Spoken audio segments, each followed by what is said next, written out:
Bonjour les petites fermières, bonjour les petits fermiers. Aujourd'hui, nouvelle vidéo de présentation d'une carte graphique et pas n'importe laquelle. Il s'agit de la RTX 2080 Ti de chez Nvidia.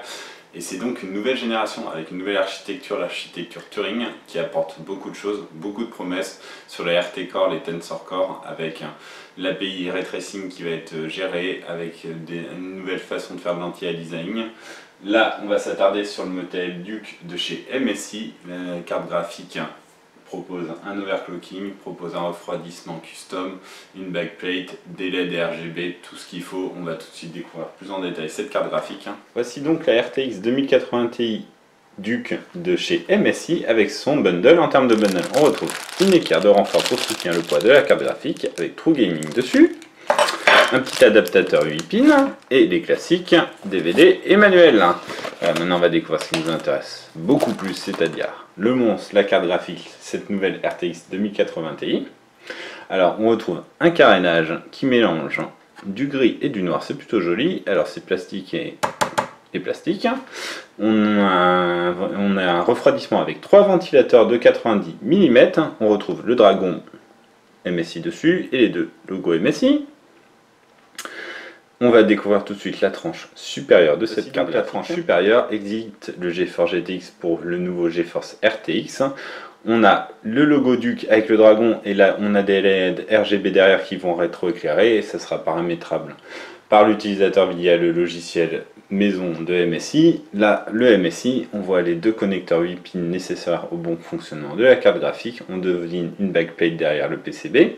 On va continuer derrière de la carte graphique avec la backplate qui recouvre l'intégralité du PCB. On retrouve le fameux logo avec le dragon, le Duke. Et on découvre aussi que le PCB est moins long que le refroidissement. Donc il y a un petit rajout pour finir, fignoler, je pense, pour que le design soit agréable à l'œil. Et vous allez découvrir que oui, effectivement, en termes de longueur, parce que la carte graphique mesure tout de même 31,2 cm de long. Donc effectivement, c'est très très long. Et le refroidissement est plus long que le PCB. Mais la carte graphique a été très clémente en termes de bruit et très agréable à utiliser.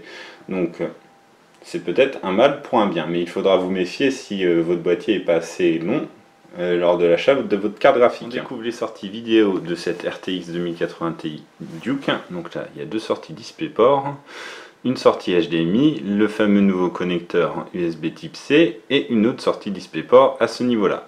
Alors vous constatez qu'il y a deux écarts, normalement on est sur une occupation double slot, mais le refroidissement dépasse, donc il faudra compter bien 3 slots pour votre carte graphique. De toute manière, ça ne sert à rien de coller une autre carte pour que le refroidissement se fasse bien. Il faut quand même de l'espace et que l'air puisse circuler. Voici l'arrière de la carte graphique, et comme on vous disait, il y a un rajout à l'arrière, donc finalement on ne voit rien, on voit juste les ailettes et après tout est caché. C'est plutôt propre, la carte graphique est vraiment très belle. Tarder sur les caractéristiques techniques, on retrouve évidemment un GPU TU102 gravé en 12 nanomètres, accompagné de 4352 Q d'accord, de 88 ROP et de 272 TMU.